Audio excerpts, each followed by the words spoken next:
بەڕێزانم کاتان باش دیارە تا دێت گەشتە ئاسمانیەکانی فڕۆکەخانەی نێودەوڵەتی سێمانی سنووردارەکرێ دوایەوەی تورکیا کە گەشتە ئاسمانیەکانی لەگە فڕۆکەخانەی نێودەوڵەتی سێمانی ڕاگرت کەمێکیش لەمە پێش فڕۆکەخانەی نێودەوڵەتی با بڵین گەشتە ئاسمانیەکانی نێوان ئەڵمانیا و سێمانیش ڕاگیران دیارە کەمێک لەمەوبەر نزیکەی نیو کاژمێرێک لەمەوبەر قسەمان لەگەڵ کەسێک کرد گەشتیارێک کە تایبەت بۆ زوم ڕایگەیاند کە لە فڕۆکەخانەی فرانکفۆردەوە ویسوانە سەفەری سێمانی بکەن بەڵام پێیان ڕاگەیاندون کە ناتوان بچنە سێمانی و فڕۆکەکەتان لە شاری هەولێر دەنیشێتەوە دیارە دەمەوێت ئاماژە بۆ بم ئەمە لە ماوەی 6 ساڵی ڕابردوو سێهەمین جارە تورکیا گەشتە ئاسمانیەکانی خۆی لەگەڵ فڕۆکەخانەی نێودەوڵەتی سێمانیدا ڕادەگرێت دیارە یەکەمیان یعنی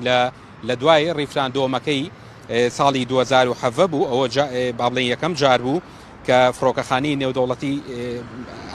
تورکیا ئاسمانی وڵاتەکەی بەڕووی فڕۆکەخانەی نێودەوڵەتی سێمانیدا داخست ئەم جارەیان وەزارەتی دەرەوەی تورکیا دەڵێت زیادبوونی چالاکیەکانی پارتی کرێکارانی کوردستان هۆکاری وەسانی گەشتە ئاسمانیەکانی نێوان سێمانی و فڕۆکەخانەی تورکیایە دیارە وەزارەتی دەرەوەی تورکیا دەڵێت پەکەکە هەژمونی خۆی لە فڕۆکەخانەی سێمانیدا زیاد کردووە دزیان کردووەتە نێو فڕۆکەخانە و مەترسی بۆ سەر ئاسایشی گەشتە ئاسمانیەکانی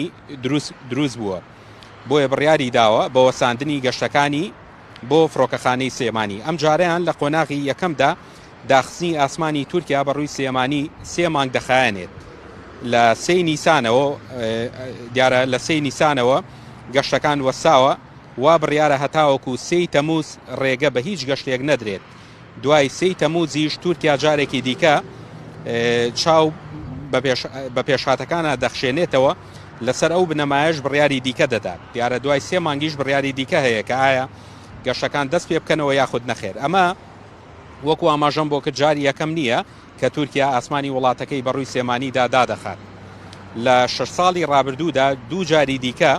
ئەم قاوانە لێدراوەتەوە گەشتە ئاسمانیەکان بۆ فڕۆکەخانەی نێودەوڵەتی سێمانی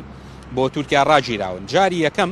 پەیوەندی بە بەڕێوەچوونی ڕیفراندۆمەکەی هەرێمی کوردستانەوە هەبوو دەسەڵاتی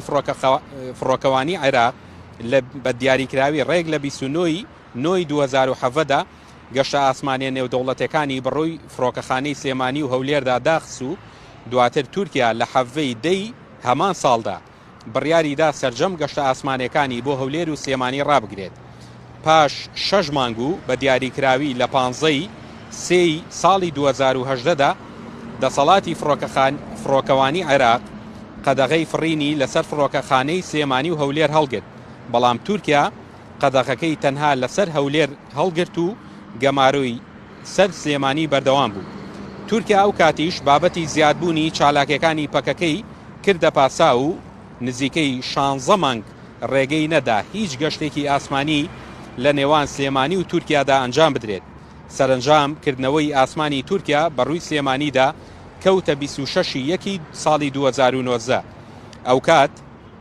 داخستنی ئاسمانی تورکیا بەڕووی سێمانیدا بووە هۆی کەمکردنەوەی گەشتەکانی فڕۆکەخانەی نێودەوڵەتی سێمانی و بە ڕێژەی لە 36 فڕۆکەخانە ڕۆژانە 15,000 دلار زیانی بەردەکەوت و بە کۆی گشتیش قەبارەی زیانەکان گەشتە 5 ملیۆن و 400,000 دلار بەڵێ جاری دووهەمیش کە گەشتە ئاسمانیەکانی نێوان سێمانی و تورکیا ڕاگیران سەردەمی ڤایرۆسی کۆرۆنا بوو زیاتر لە 6 مانگیش ئەو بابڵین جاری دووەم زیاتر لە 6 مانگی خایەن داخستنی ئاسمانی تورکیا لە حەڤەی 2020 دەستی پێکردەوە و باڵین گەشتەکان دەستی پێکردەوە و لە 26 دەی هەمان ساڵدا جارێکی دیکە گەشتەکان دەستی پێکرد دیارە ئەمە سێهەمین جارە لە ماوەی 6 ساڵی ڕابردووەکو ئاماژەم بۆ کرد لە 3 چوارەوە گەشتەکان ڕاگیراون لە خۆناغی یەکەمدا 3 مانگ دەخایەنێ ئەمە لە کاتێکدایە فڕۆکەخانەی نێودەوڵەتی سێمانی ڕۆژانە 1 گەشتی بۆ تورکیا هەبووە و تاوەکو ئێستاش بەرپرسانی فڕۆکەخانە ئاماژەیان بە زیانی بە زیانەکانی ئەو بڕیارە نەداوە بەڵام پێدەچێت زیانی ڕۆژانە کەمتر نەبێت لە 10,000 دلاری ئەمریکی دیارە سەرچاوەیەکی تایبەت بۆ زوم ئەوەشی ڕاگەیان کە تورکیا هێڵە ئاسمانیەکانی ئاگادار کردوتەوە کە ڕێگە نەدەن هیچ فڕۆکەیەک بەسەر ئاسمانی تورکیادا بچێتە سلێمانی. دیارە ئەمە کۆی گشتی زانیاریەکان بوو لەسەر ڕاگررتنی گەشتە ئاسمانەکانی تورکیا بۆ فڕۆکەخانەی نێودەوڵەتی سلێمانی. دیارە ئەمە لە کاتێکدایە کە تا ئێساشی لەسەر بێت باڵێن هیچ ڕاگەیەنراوێکی فەرمی لە فڕۆکەخانەی نێودەوڵەتی